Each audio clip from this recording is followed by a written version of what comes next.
Hi, and welcome to the Reconciliation Project podcast, where we are formed by faith and informed by science. I'm Sam. I'm Hunter. And today we're going to be covering evolution at its roots. So we'll be covering what people actually mean when they say evolution.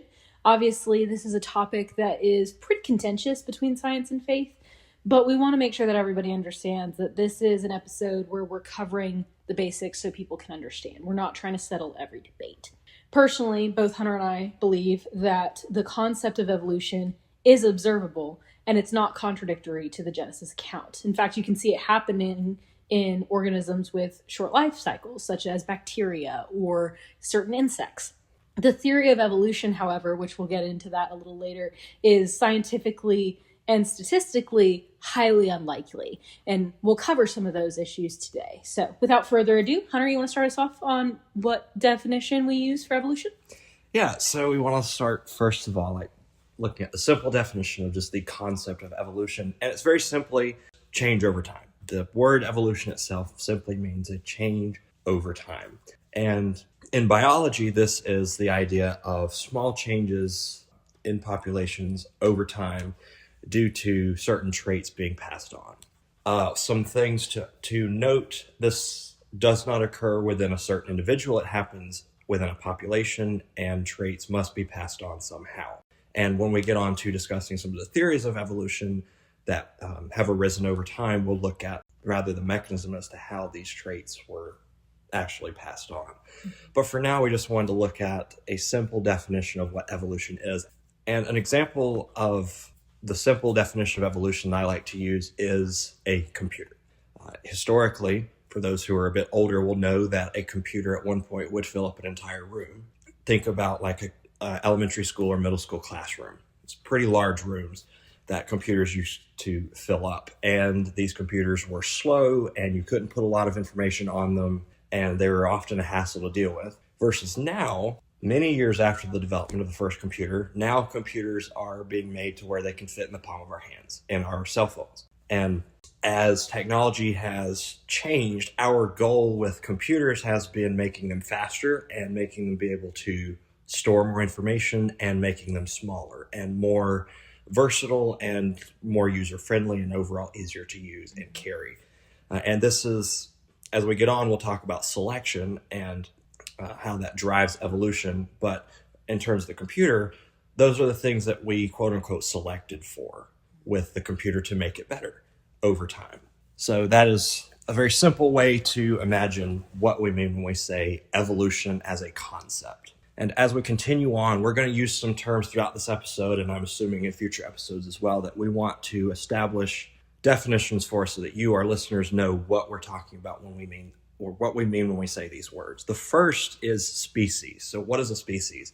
It really kind of has a weird definition, and a lot of the scientific community, while they have an agreement on what a species is, that definition is still a little shaky. But a species, the current biological definition, is a population of organisms that can successfully breed together and produce fertile offspring. Mm-hmm. Now, there are certain things like ligers and tigons and mules, which are bred from two separate species. Mm-hmm. What we mean by producing fertile offspring is that the offspring of the two individuals that bred can also breed again to produce more offspring. And we can breed two animals from two separate species, and we might be able to get offspring there. In the case of ligers and tigons and mules, these animals are able to be produced, but they cannot reproduce themselves. So that's where we draw the line between species, is if they can successfully reproduce and produce fertile offspring. That's the key point there. Now, another term we'll use often is the word kind. And for those of you who are familiar with the Genesis account will be familiar with this term, kind. We read that God created organisms according to their kinds. Mm-hmm. When Noah was loading animals onto the ark, he did so according to their kinds. And this word is very difficult to get a specific definition on, because we can't define it simply as organisms of a certain taxonomic rank. For example, we can't say it's of a certain species or a certain genus or certain family. Sometimes it goes further back than that. So it really depends on which organism we're talking about as to where kind is kind of a cutoff. For some, like I said, it could go as far back as class or family, versus others, it can be right there at genus or species. So it really depends on what organism we're talking about. So that one's kind of hard to define, but the best way that I can think to put it is a group of organisms that are similar. And this may include numerous different species, but they're also similar enough to where they fall under a specific group. And lastly, we want to discuss speciation, which is very simply the process through which one species splits into two species. This occurs when two populations of the same species become separated in one way or another, usually geographically. Over time, each population adapts to its specific environment and changes over time or evolves. And as a result, the populations become so different from one another that they become separate species entirely. As we continue, now that we've gotten those definitions kind of set, we wanted to take a minute to kind of go over what the different theories of evolution have been over the past several hundred years, really. This is not a new concept. In fact, it's gone back a good while. Obviously, we'd like to start with the evolution theory that Lamarck suggested and put forward, that being Lamarckian evolution, which developed in 1809 when Lamarck published The Inheritance of Acquired Characteristics. This focuses more on what we know today as epigenetics. It's focusing on traits that are gained over time and passed on. For example, the example that Lamarck uses in his work is giraffes. So in this example, giraffes had much shorter necks. And over time, they, as individuals, stretched their necks. And because they stretched their necks, that then was something that could be inherited by future generations. So the next generation would have a slightly longer neck. And then that generation would also stretch their neck trying to get to food.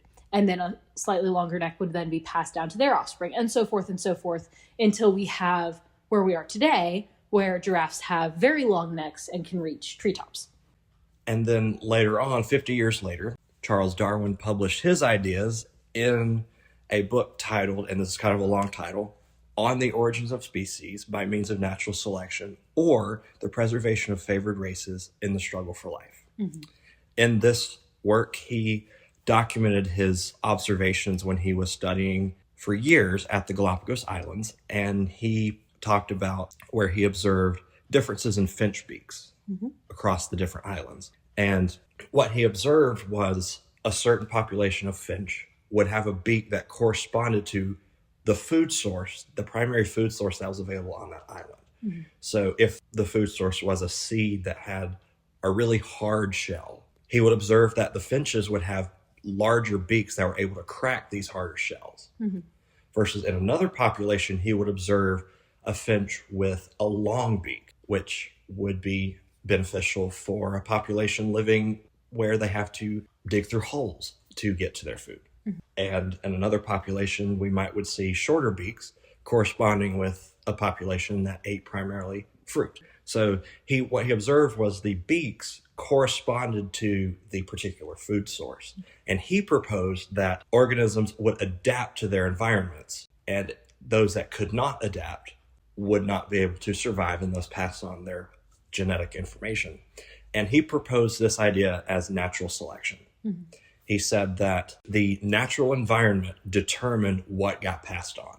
Whereas Lamarck, he proposed organisms pretty much drove their own evolution, where they would acquire a certain characteristic across their lifetime. In the case of the giraffes, they would stretch their necks, and then their offspring would have longer necks. Mm-hmm.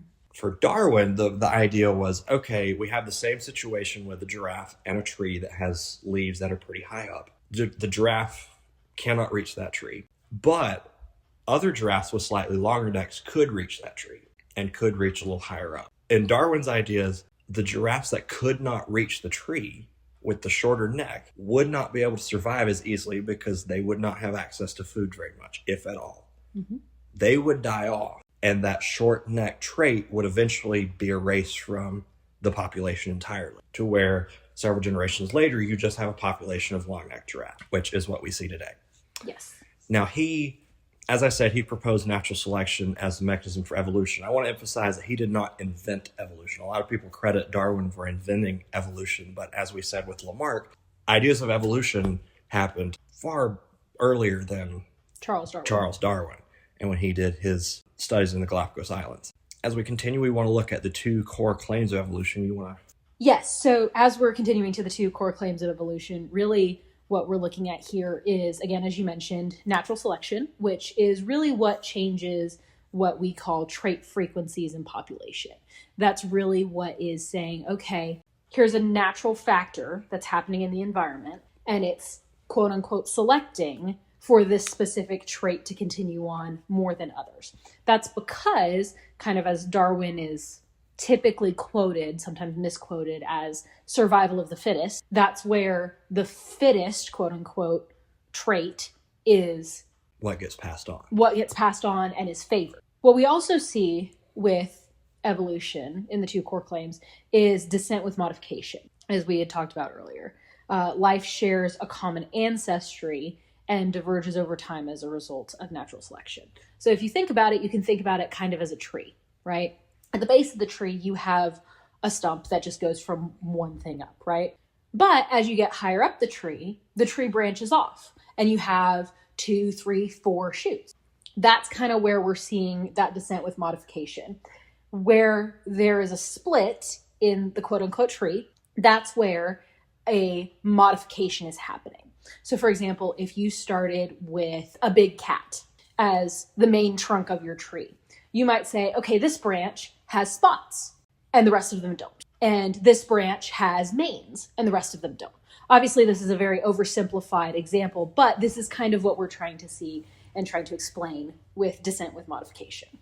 And to be clear, these modifications where we get a split in the tree would be over several generations. It wouldn't be just after one generation. It could be, depending on the organism, but typically it's over several generations. Yeah. So to really conclude Darwin's overall ideas, he proposed that in his final conclusions, he proposed that all of life arose from a single ancestor and variation emerged over long periods of time as populations changed and adapted to their specific environments. And as a specific population continued to change and continued to adapt, it would become so different from other populations that it would eventually become its own species, which is speciation, as I mentioned earlier. As this process continued over and over and over again over significant lengths of time, a population would become a whole new kind of organism entirely. So his idea was, hey, I'm observing these changes. I'm observing the results of these changes, rather. I want to go back and see, okay, I see these changes. Perhaps this is how all of life arose. And there's several places in Darwin's work where he said that he didn't know everything, that he didn't know how all of this would work. So Darwin was simply proposing natural selection as the mechanism for evolution. He was not attempting to answer a bunch of the questions as to how exactly it works. He simply proposed, hey, I think this could be how it worked. I hope that future studies back me up here and reveal, okay, here's exactly how this works. Yeah. And oh, by the way, we see speciation as he suggested happening in the world today, with a lot of different species, not just those with shorter life cycles. That tends to be where you see it most easily, but we are seeing some of that happen more long-term with organisms with longer generation times and longer life cycles. What's important there too is Darwin was not saying this is how life began. He was saying this is how I think life continued to diversify, which we'll get into how people think life began or how scientists think life began in future episodes. Yes. So Darwin's overall idea was to say this is how all of life arose, how the diversity came from. He said, hey, it's natural selection. Those organisms that can adapt to their environment survive and pass on their traits. Those that can't, they die off. Those traits get removed from the population entirely. As we have progressed further, we're, I think, a little over 150 years since Darwin proposed his ideas, we've developed more of a neo-Darwinistic view. So neo-Darwinism is adapted from his original ideas that diversity arose through this process of speciation, natural selection, driving this process of evolution. But as you mentioned, it doesn't talk about how life arose originally. Mhm. But neo-Darwinism gets into talking about answering that question of, okay, how did life actually start? Which is where we get the idea of molecules to man evolution. Over deep time. Exactly, over deep time. And by deep time, we mean billions of years. Yes. So originally, in this idea, you start with the primordial Earth, back when it first formed, according to evolutionary theory and cosmology, that the Earth was this essentially a volcanic planet with a lot of volcanic gases, very little oxygen. How we went from this chemistry, this volcanic planet, primordial Earth, just molecules, to the life we have today. And neo-Darwinism proposes very similar mechanisms for it. And overall, this is what the current theory of evolution is. So if you think about what we said originally for the concept of evolution at its simplest definition, change over time, we can observe this. We can observe change over time. It's very easy to see. Versus the theory of evolution, which is the idea that this change over time leads to huge changes over hundreds of millions of years to give us the diversity of life we see today. Absolutely. Which we know that is not entirely how evolution works. We'll cover abiogenesis in a future episode, which is kind of what you were talking about with the molecules to man, starting from something that's non-living, abiotic, and turning into something that's living or biotic. But that's not how evolution works, right?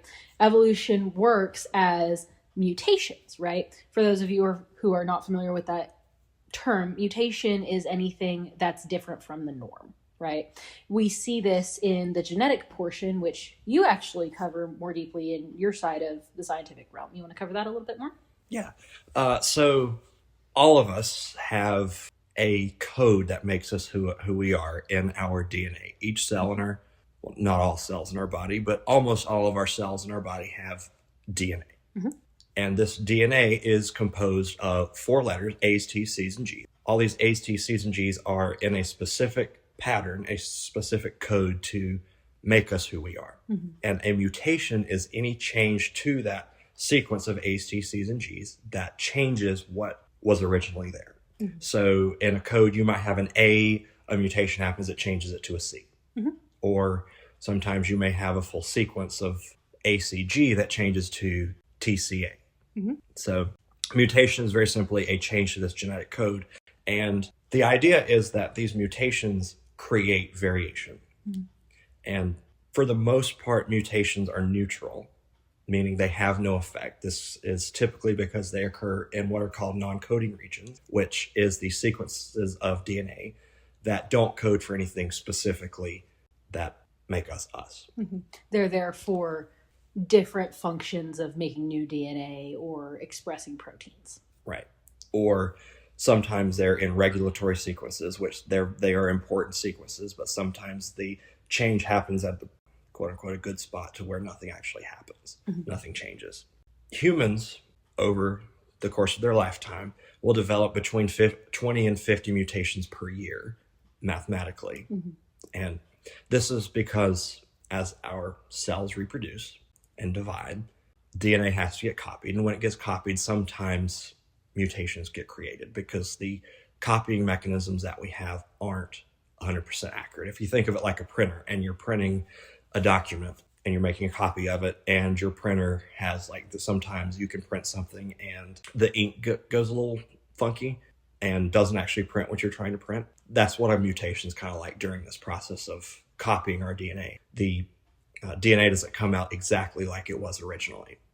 Exactly. So that's where a mutation comes in. And this can happen, like I said, between 20 and 50 times a year. And this might seem like a lot, but in the grand scheme of things, we have over 6 billion A's, T's, C's, and G's in our genetic code because we have 23 or 2 pairs of 23 chromosomes, so 46 from mother and father. So in the grand scheme of things, this isn't that much. Yeah, 20 to 50 out of 6 however billion is a very, very small fraction. Yes. That said, natural selection is an environmental process that kind of filters the genetics, right? Evolution, we've said, is a combination of both molecular, the genetic side of things, and environmental, or the ecology side of things. So natural selection is really what happens in the environment that filters what's happening in the organism's body, right? The environment selects, quote unquote, traits that help survival and reproduction, right? So in the case of giraffes, the environment is saying we have more food higher up because not many giraffes have long necks right now. So right now, all giraffes are eating the lower level of vegetation. So the few giraffes that have longer necks have a more abundant food source. And less competition. And less competition, which is part of where that natural selection comes in. That said, evolution is not the guiding force in the sense that it plans or it aims. Evolution is a reaction. Evolution doesn't say, you know what, it would be great if we had long-necked giraffes. That's not how evolution works. Evolution isn't a person.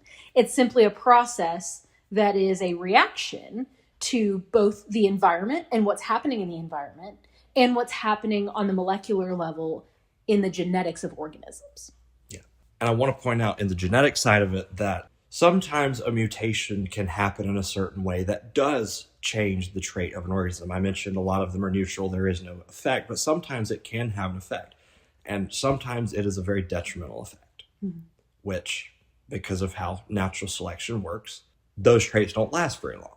We'll say if there's a giraffe born with a short neck now, it's not going to survive because it can't reach its food source. Now, this is, of course, if it is born in the wild. If it's born in a zoo, I'm sure there's ways to help it. But if it's born in the wild, it's not going to survive very long because it's not going to be able to reach its food sources. And if you can't eat, well, you're going to die eventually because you have to take in nutrients for your body to work. Now, there are some times where a mutation can be beneficial. However, it's only beneficial if the environment selects for that. A mutation is always, 100% of the time, a mutation is always a change or removal of something in the genetic code. So there's always a change or a takeaway here. A trait is either changed or completely taken away. We do not see mutations cause whole new traits to come in. That's not how mutations work. However, in a specific environment, a mutation can end up being beneficial. I'll mention the case of sickle cell in Africa. Africa is a continent that is prone to malaria outbreaks. Those who have the sickle cell mutation in one set of chromosomes, not both, but one, will see that that mutation is actually beneficial because the red blood cell and the sickle cell mutation causes the cells to go from a disc shape to a sickle shape, hence the name sickle cell. These cells cannot carry oxygen as well, but at the same time, they also can't carry the virus as well.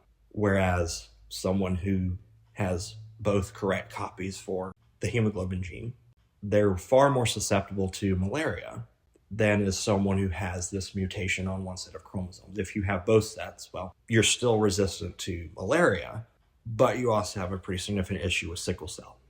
So my point is that mutation can be beneficial, but if you go too far with it, okay, you have other problems. And that's the interesting thing about genetics is sometimes you change something, it happens to be beneficial, but you also have the downside to those effects. People who have sickle syndrome, those are people who have one set of sickle cell genes, right, for hemoglobin. They still have issues with maintaining oxygen levels in their blood. And while that may be beneficial to make them less susceptible to malaria, they still have other health issues. So it's kind of a give and take in the genetic code. As we continue on with defining terms, we have two more terms we want to define, and that is microevolution and macroevolution and what the difference is between the two. Microevolution, and I've referenced this a little bit over the course of the episode, is small changes over a short period of time within a couple of generations. Now, this can be very simple as a change in coat color in a group of wolves, or a change in coat thickness. So like if the environment gets a little warmer over a period of time, as an example of microevolution would be the coats getting a little thinner so that the animals aren't overheating in these environments.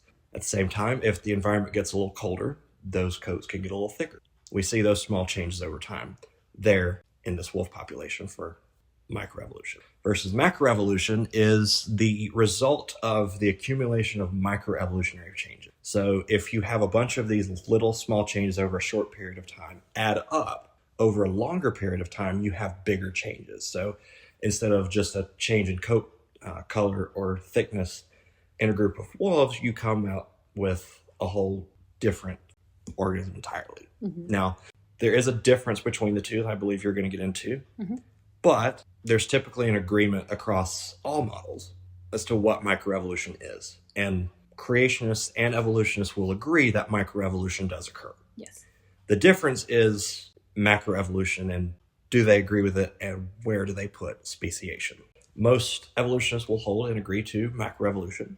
Creationists, some will reject it, some will hold to it. So it really depends on where speciation falls. And what its limits are.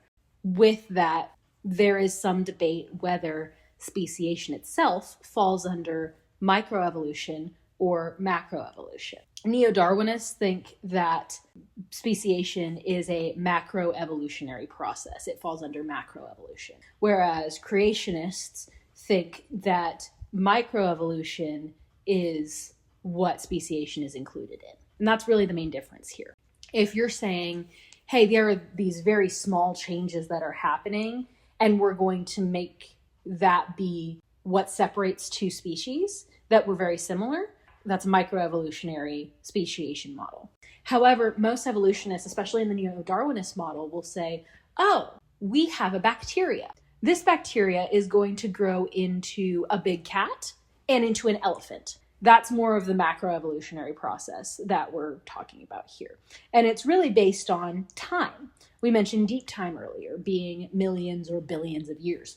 And that's really where this comes in. Microevolution doesn't take a lot of time, which holds more to the creationist view, because creationists, for the most part, believe that the Earth is very young. And we'll get into some of that later.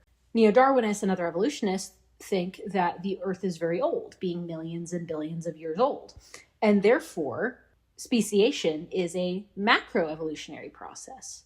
So it's really a question of whether or not deep time is included or not. Yeah, for sure.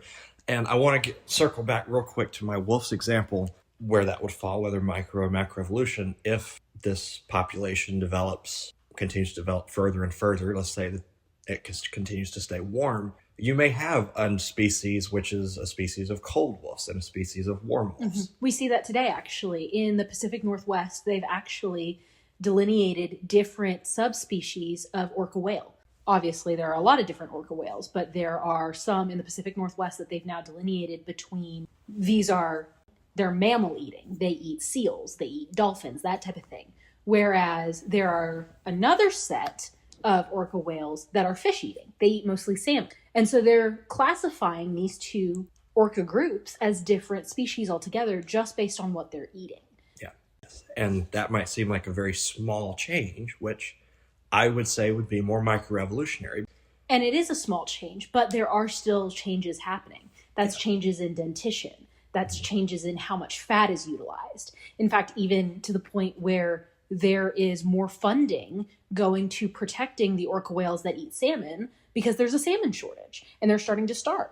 Whereas the other orcas that are mammal eating are doing just fine. They're perfectly healthy. They're maintaining populations just fine. And so the question is, do you consider that as a big macroevolutionary change, or do you consider it a small microevolutionary change? Mm-hmm. So if you put it in the macroevolutionary scale, you're also saying that, okay, these changes can become even bigger to where this group of warm climate wolves becomes something completely different from what it started as a cold climate wolf. Mm-hmm. So we've mentioned a lot about deep time and millions of years and billions of years throughout the course of our discussion in each episode so far, including this one. And this is because in order for evolution by natural selection, common descent with modification, and random chance to occur, a significant amount of time is required, which this fact is something that the scientific community does acknowledge. But the question is there enough time? We can observe the incredible diversity of life on Earth today. So any model for the origin of life must address how this diversity came about, and that how must have been able to occur within the time that Earth has existed. But how old is our planet? And is there enough time for the evolution model or the creation model? In our next episode, we will begin a 3-episode series on the age of the Earth. But until then, we'd like to thank you for listening to this episode of the Reconciliation Project podcast, where we are formed by faith and informed by science. And we hope you will join us next time in our discussion of the age of the earth.